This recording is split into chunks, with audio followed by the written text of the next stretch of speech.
Vamos falar agora sobre o começo de tudo, o Gênesis religioso e o Gênesis científico, tanto como religioso como científico. Gênesis, como nós sabemos, significa começo, significa início. E na Gênesis religiosa, primeiro de tudo, eles visam a crença em Deus, que Deus cria tudo e que Deus criou Adão e Eva. E por Adão e Eva, o pecado entrou no mundo, através daquela historinha bíblica do fruto, e por isso eles foram expulsos do paraíso. Aí depois disso veio toda a história de Caim e Abel, e que vem tudo decorrendo, que não nos vem ao caso. E depois disso, isso tudo muda quando Deus escolhe Noé por ser um homem justo, e Noé faz a arca para salvar os animais e toda a sua família, para que pudesse dar continuidade à criação. Na Gênesis científico já ela nega a Deus e ela precisa de provas. Precisa de provas para acreditar, precisa de prova para tudo. Então, ela nega a Deus, nega toda essa Gênesis religiosa e ela faz tudo pela ciência. Boa tarde, crianças. Hoje a nossa videoaula é sobre Hebreus. O povo hebreu viveu três grandes momentos. O primeiro grande momento dele foi os patriarcas, o segundo foi os juízes e o terceiro foi os reis. Todos os povos eram politeístas. O povo hebreu foi o primeiro povo a se tornar monoteísta, ou seja, acreditar em um único Deus.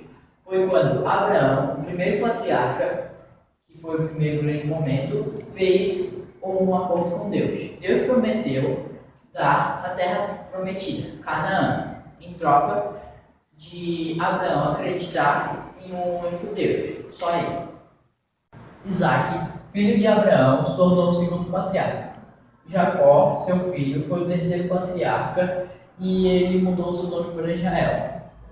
José, filho de Jacó, um dos filhos de Jacó, tinha o dom dos sonhos e, por isso, pela inveja dos irmãos de seu dom, ele foi vendido para o Egito, onde se tornou vice-rei.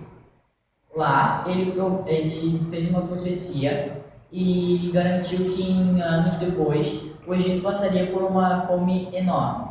E se concretizou. Por isso, o faraó adorava ele.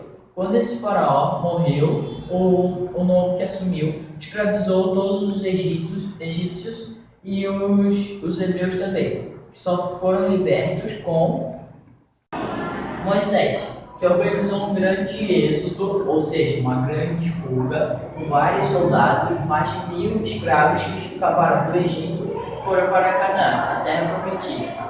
Moisés pensou que seria melhor andar 40 anos em círculos para deixar o povo a direção futura na sua terra prometida, sem saber o que é ser escravo. Por isso ele andou 40 anos no deserto, 40 anos.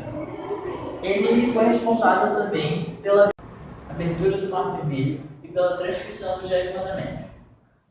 A aliança era um baú em que os hebreus carregavam a tábua dos 10 mandamentos e representavam o próprio Deus aqui na terra para eles. Juízes eram os escolhidos por Deus para mandar no povo. Eles centralizaram o poder.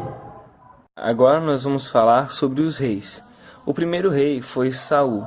Ele não teve algo que torne ele sim muito importante, então nós vamos passar para o segundo rei, que foi o rei Davi. O rei Davi se caracterizou muito por ter escrito os Salmos e ter derrotado o gigante Golias, como a história bíblica. E o terceiro rei foi Salomão. Salomão construiu o templo, conhecido como Templo de Salomão. O que era o Templo de Salomão? Era um lugar onde se faziam sacrifícios, e esses sacrifícios eram para se pedir perdão. Perdão por ter feito algum pecado, assim, digamos, e você ia lá fazer um sacrifício. Com a morte do rei Salomão, Canaã foi dividida em duas partes. A parte do sul ficava Judá e ao norte ficava Israel. Em 587 a.C., aconteceu o cativeiro na Babilônia e a primeira diáspora. O que foi o cativeiro na Babilônia? Nabucodonosor, que era rei da Babilônia, ele invadiu a terra dos hebreus porque eles tinham uma terra muito fértil, uma terra que produzia muitos frutos. e ele foi e escravizou os hebreus. Após algum tempo da escravidão dos hebreus, Ciro, o rei da Pérsia, ajudou a libertar os hebreus, o que foi a primeira diáspora. Após a primeira diáspora, aconteceu o período de silêncio, que foram 400 anos que Deus abandonava o seu povo. E este período de silêncio acabou com a anunciação do anjo Gabriel a Maria, falando que ela conceberia em seu seio virgem o Messias. Pérsia. O primeiro grande rei foi Ciro, seu apelido, o Grande. Unificou a Pérsia. Outros reinos queriam ter escravos, e os persas ter homens livres. Tinham uma política de tolerância, sem discriminação. Libertou o povo hebreu na Babilônia no cativeiro. O segundo grande rei foi Dário. Seu império atingia Grécia, Egito e Ásia. Eram divididos em satrápias, subgovernos. Dário tentou invadir a Grécia, mas não conseguiu.